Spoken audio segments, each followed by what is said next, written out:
Dummy வார்ஹெட்ஸை tactical nuclear வெப்பனோட இணைச்சு Russia அணு ஆயுத தாக்குதல் சம்பந்தமான ஒத்திகையை வந்து பார்த்துருக்காங்க. அதை பற்றி தான் இன்னைக்கு நாம பார்க்க போறோம். மேற்கத்திய நாடுகள் அப்புறம் உக்ரைன் உடனான பதற்றத்துக்கு மத்தியில ரஷ்யா டாக்டிக்கல் நியூக்ளியர் வெப்பன்ஸ் உள்ளடக்கிய பயிற்சிகளை நடத்திட்டு வராங்க. ரஷ்யாவோட பல ராணுவ மாவட்டங்கள்ல இந்த பயிற்சிகளை நடத்தணும் அப்படின்னு ரஷ்ய அதிபர் புட்டின் வந்து உத்தரவிட்டிருக்காருங்க.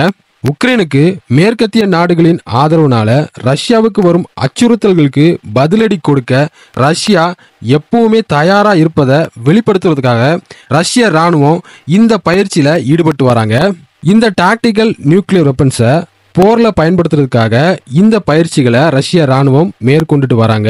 ஸ்டோரேஜ் பாயிண்ட்ஸ், ஏர்ஃபீல்ட் போன்ற இடங்களை தாக்குறதுக்காக டம்மி நியூக்ளியர் வார்ஹெட்ஸை பாம்பர்ஸ் மூலமா போலியான இலக்குகளை தாக்கி இந்த பயிற்சிகளை ரஷ்யா நடத்த இருக்கிறாங்க. இந்த டாக்டிக்கல் நியூக்ளியர் வெப்பனை போர்ல பயன்படுத்துறதுக்காக இந்த பயிற்சிகளை ரஷ்ய ராணுவம் மேற்கொண்டுட்டு வராங்க. இந்த பயிற்சிகளை ரஷ்யா நடத்த இருக்கிறாங்க அப்படிங்கிற தகவலை ரஷ்ய உயரடுக்கு அணுசக்தி பிரிவு செய்தி வந்து வெளியிட்டிருக்காங்க. இந்த பயிற்சி எங்க நடைபெறுது அப்படின்னு பாத்தீங்கன்னா ரஷ்யாவோட ஏர்ஃபோர்ஸ், அப்புறம் நேவி, அப்புறம் ரஷ்யாவோட வடமேற்கு பகுதியில் இருக்கிற லெனின்கிராட் ராணுவ மாவட்டத்தை சேர்ந்த வீரர்கள் உக்ரைன் எல்லையை ஒட்டி இருக்கக்கூடிய தெற்கு ரஷ்யாவில் வச்சு இந்த போர் பயிற்சியில ஈடுபட்டு வராங்க.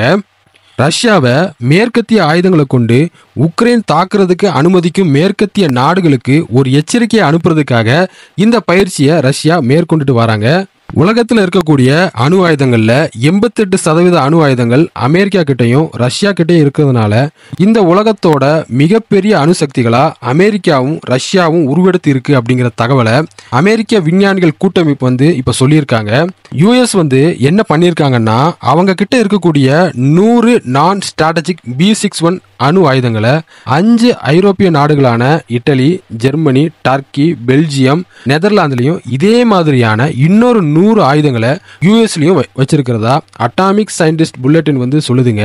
ரஷ்யாவை பொறுத்த வரைக்கும் ரஷ்யா அவங்க கிட்ட இருக்கக்கூடிய ஆயுதங்களை ரகசியமா வச்சிருக்க காரணத்தினால 1558 நான் ஸ்ட்ராட்டஜிக் நியூக்ளியர் வார்ஹெட்ஸ் இருக்கலாம் அப்படின்னு ஆர்ம்ஸ் கண்ட்ரோல் எக்ஸ்பர்ட்ஸ் வந்து சொல்றாங்க.